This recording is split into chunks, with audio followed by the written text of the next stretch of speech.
நண்பர்களுக்கு வணக்கம். இது கை கொடுக்கும் கைடு சேனல். நண்பர்கள், இந்த சேனலில் மாற்றுத்திறனாளி சந்திக்கக்கூடிய பல்வேறு பிரச்சனைகள், பல்வேறு தகவல்களை பற்றி பேசிட்டு இருக்கோம். அந்த இடத்துல இன்றைக்கி என்ன பேச போகிறோன்னா, தமிழ்நாடு அனைத்துவகை மாற்றுத்திறனாளிகள் மற்றும் பாதுகாப்பின்மைக்கான சங்கத்தின் மாநில மாநாடு திருச்சியில் நடைபெற்றது.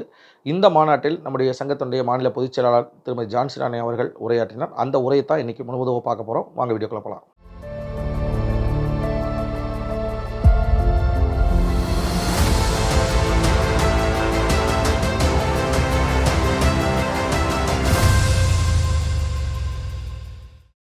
நண்பர்களே, கடந்த 19, 20, 21 ஆகிய தேதிகளில் தமிழ்நாடு அனைத்துவகை மாற்றுத்திறனாளிகள் மற்றும் பாதுகாப்பு உரிமைக்கான சங்கத்தின் மாநில மாநாடு திருச்சியில் நடைபெற்றது. இந்த மாநாட்டில் கிட்டத்தட்ட 20,000க்கும் மேற்பட்ட மாற்றுத்திறனாளிகள் தமிழ்நாடு முழுவதும் வந்து கலந்து கொண்டார்கள். முதலில் பேரணியை தொடர்ந்து பொதுக்கூட்டம் நடைபெற்றது. இந்த பொதுக்கூட்டத்தில் நம்முடைய சங்கத்தினுடைய மாநில பொதுச் செயலாளர் ஜான்சி ராணி அவர்கள் ஆற்றிய உரையினுடைய தொகுப்பைத்தான் உங்களுக்கு வழங்குகிறேன். பார்த்து மகிழுங்கள். நம்முடைய பொதுச் செயலாளர் ஜான்சி ராணி அவர்கள் உரையாற்றுமாறு அன்போடு கேட்டுக்கொள்கிறேன்.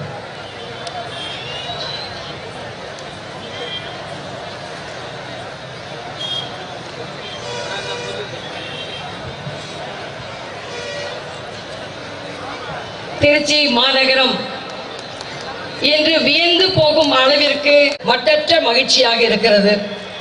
நமது கோரிக்கைகளை வென்றெடுப்பதற்கு நமது பல்லாயிரக்கணக்கான மக்களின் திரட்டுதல் மட்டும்தான் மிகப்பெரிய ஆயுதம் என்பதை நீங்கள் உணர்ந்திருப்பீர்கள் என்று நான் நம்புகிறேன். உலகம் முழுவதும் மாற்றுத்திறனாளிகள் சந்திக்கின்ற பல்வேறு விதமான பிரச்சனைகள், சவால்கள் நிறைந்த வாழ்க்கை என்பது தினம் தினம் பல்வேறு விதமான வலிகளோடு, ஏச்சுக்களோடு, பேச்சுக்களோடு, அவமானங்களோடு, அலைக்கழிப்புகளோடு, புறக்கணிப்புகளோடு தன்னை யாரும் ஏறெடுத்து பார்க்க மாட்டார்கள் என்று நினைக்கக்கூடிய அளவிற்கு மாற்றுத்திறனாளிகளுடைய வாழ்க்கை மிகவும் மோசமான அவலமான நிலைமையில் தான் இருக்கிறது என்பதுதான் உண்மை. சாதாரண மக்களுக்கே உலகத்தில் இன்னைக்கு வாழ்க்கை என்பது சவாலாக இருக்கக்கூடிய இன்றைய சூழ்நிலையில் மாற்றுத்திறனாளிகள் வாழ்க்கை என்ன அவ்வளவு சுலபமாக இருக்குமா?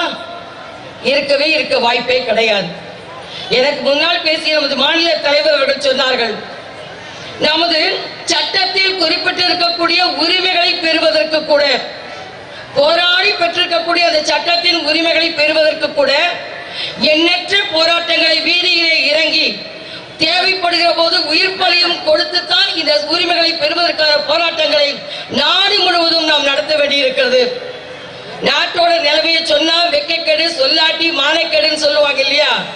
அந்த மாதிரிதான் இந்திய நாடு முழுவதும் இருக்கக்கூடிய மாற்றுத்திறனாளிகள் நிலைமை இன்றைக்கு கேள்விக்குறியாக மாறி இருக்கிறது. ஜிஎஸ்டி என்ற ஒரு வரியை கொண்டு வந்தார். அது கொண்டு வந்து யார் யாருக்கோ போடாருங்கிறது வேற விஷயம். மாற்றுத்திறனாளிகளே கூட பல லட்சக்கணக்கான கோடிக்கணக்கான சம்பாதிக்கக்கூடியவர்கள் யாராவது இருக்காங்க, முதலாளிகள் இருக்காங்கன்னா அவங்களுக்கு போட்டாலும் வேற விஷயம். மிகப்பெரிய தொழில்களை நடத்தக்கூடிய தொழிலதிபர்களுக்கு போட்டால் வேற விஷயம். ஆனால் இங்கே இருக்கக்கூடிய பல்லாயிரக்கணக்கான மாற்றுத்திறனாளிகள், நான் உட்பட பயன்படுத்தக்கூடிய செயற்கை காலுக்கும் செயற்கை உறுப்புகளுக்கும் நாம் பயன்படுத்தக்கூடிய இந்த ஸ்டிக் உட்பட்ட அத்தனை பொருட்களுக்கும் கூட ஜிஎஸ்டியை வரி விதித்த மனிதாபிமானமற்ற ஒரே இந்திய நாட்டினுடைய பிரதமராக இருப்பவர் உலகத்திலேயே மோடி அவர்கள் தான். ஏத்துக்க முடியுமா? எனக்கு இருக்கக்கூடிய செயற்கை கால் அல்லது பல பேர் பயன்படுத்தக்கூடிய உபகரணங்கள் இதெல்லாம் நமக்கு அது இல்லைன்னா நடக்க முடியாது, பார்க்க முடியாது, கேட்க முடியாது, நகர முடியாது. அதெல்லாம் நமக்கு உடலின் ஒரு பகுதியாக ஏற்றுக்கொண்டுதான் நம்மால் நகர முடியுது, அசைய முடிகிறது, கேட்க முடிகிறது, பார்க்க முடிகிறது.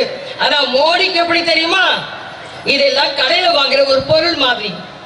நம்ம உடம்போட ஒட்டி நம்ம செயல்பட்டு கொண்டிருக்கிறதுக்கு பயன்படக்கூடிய இந்த உபகரணங்கள், செயற்கை உறுப்புகள் கூட கடையில் வாங்குற பொருள் மாதிரி மோடி அவர்கள் கண்களுக்கு படுவதால் தான் அதற்கு ஜிஎஸ்டி வரி விதித்திருக்கக்கூடிய ஒரு மோசமான மனிதனாக மோடி அவர்கள் திகழ்ந்து கொண்டிருக்கிறார் என்பதை நான் இங்கே சொல்ல விரும்புகிறேன். விசேஷமான நிதி ஒதுக்கி அந்த 100 நாள் வேலை கிடைப்பதை எங்களுக்கு உத்தரவாதப்படுத்த வேண்டும் என்ற கோரிக்கையை தமிழக அரசுக்கு இன்றைக்கு நான் இந்த மேடையில் முன்வைக்க விரும்புகிறேன். பேசின வில்சன் அவர்கள் கூட சொன்னார்கள், எத்தனை போராட்டங்கள் உதவி தொகைக்காக எதுவுமே இல்லை என்றாலும் கூட அரசுகள் கொடுக்கிற உதவி தொகையினால் மட்டுமே கொஞ்சம் அப்படி நெஞ்ச நிமிர்த்தி பரவாயில்ல, யாருக்கிட்டையும் கையேந்தாமல் நம்மால் வாழ முடியும் என்ற நம்பிக்கை கொடுக்கிற ஒரே விஷயம் நமக்கு கிடைக்கிற உதவி தொகை. மோடி அரசு என்ன பண்ணுச்சு? இப்போ என்ன பண்ணிட்டு இருக்காங்க? 1 வருஷம் 2 வருஷமா இல்லைங்க, ஒன்றிய மோடி அரசு 13 வருஷமா நாட்டுல எந்த பொருளாவது விலையேறாம இருந்திருக்கா? பார்த்திருக்கீங்களா? கேட்டிருக்கீங்களா? அல்லது கூலி உயர்வு இதெல்லாம் உயராம இருந்திருக்கா? அது டீயா இருக்கட்டும், குழந்தைங்க சாப்பிடுற பிஸ்கெட்டா இருக்கட்டும், பால்நிலையா இருக்கட்டும், எல்லாமே ஏறிக்கிட்டு இருக்கு. ஆனா 13 வருஷமா ஒன்றிய மோடி அரசு ஒரு 3.8% மாற்றுத்திறனாளிக்கு மட்டும் 300 ரூபாய் கொடுத்துட்டு இருக்கார். 300 ரூபாய் கொடுத்தா போதுமா? எத்தனை வருஷம் என்று சொல்ல முடியும்? மாற்றுத்திறனாளிக்கு உதவித்தொகையை மோடி அரசு மறுத்திருக்கிற சூழ்நிலையும், சல்லி காசு கூட உயர்த்த மறுத்திருக்கக்கூடிய இந்த சூழ்நிலையும், மாற்றுத்திறனாளி முன்னேற்றத்திற்காக நிதி ஒதுக்காத சூழ்நிலையும், மாற்றுத்திறனாளிகளை 100 நாள் வேலைக்காக வெட்டி சுருக்கி குழி தோண்டி புதைக்கிற ஒன்றிய அரசு இருக்கிற சூழ்நிலையும் தமிழ்நாட்டு மாற்றுத்திறனாளை தமிழக அரசு கைவிடக்கூடாது என்று எண்ணினால் தயவு செய்து நாங்கள் இந்த மாநாட்டின் சார்பாக கேட்டுக்கொள்ள விரும்புகிறோம். பல போராட்டங்கள் நடத்துவதுதான் உண்மைதான். ஆனால் எங்களுடைய கோரிக்கையான உதவித்தொகை உயர்வு, முன்னாடிலாம் நம்ம வெறும் கோஷம் வச்சோம், உதவித்தொகை உயர்த்துங்க உயர்த்துங்க. ஆனா இப்ப என்ன, கண்ணுக்கு முன்னால சில காட்சிகளாக உதாரணங்களாக நடைமுறையில பக்கத்து மாநிலங்களாம் உயர்த்தி கொடுக்குறாங்க. பக்கத்தில் இருக்கக்கூடிய பாண்டிச்சேரியில, ஆந்திராவில், தெலுங்கானாவில் மற்றும் இருக்கக்கூடிய பல மாநிலங்கள்ல இன்னைக்கு 4000, 5000, 6000, 10,000 வரைக்கும் கூட உயர்த்தி மாற்றுத்திறனாளிகள் கண்ணியத்தோடு வாழ வேண்டும். தமிழகம் முன்னேறி கொண்டிருக்கிறது. அது மாற்றுத்திறனாளி உள்ளடக்கிய முன்னேற்றம் என்று உறுதியோடு சொல்வதற்காக எங்களுடைய உதவித்தொகை உயர்த்த. என்ன நண்பர்களே, காணொலி சிறப்பாக இருந்துச்சா? இந்த காணொலியை பற்றிய விமர்சனங்களை கமெண்ட்ஸில் போடுங்க. மறக்காமல் இந்த சேனலை சப்ஸ்கிரைப் பண்ணுங்கள், லைக் பண்ணுங்கள், ஷேர் பண்ணுங்கள். நன்றி, வணக்கம்.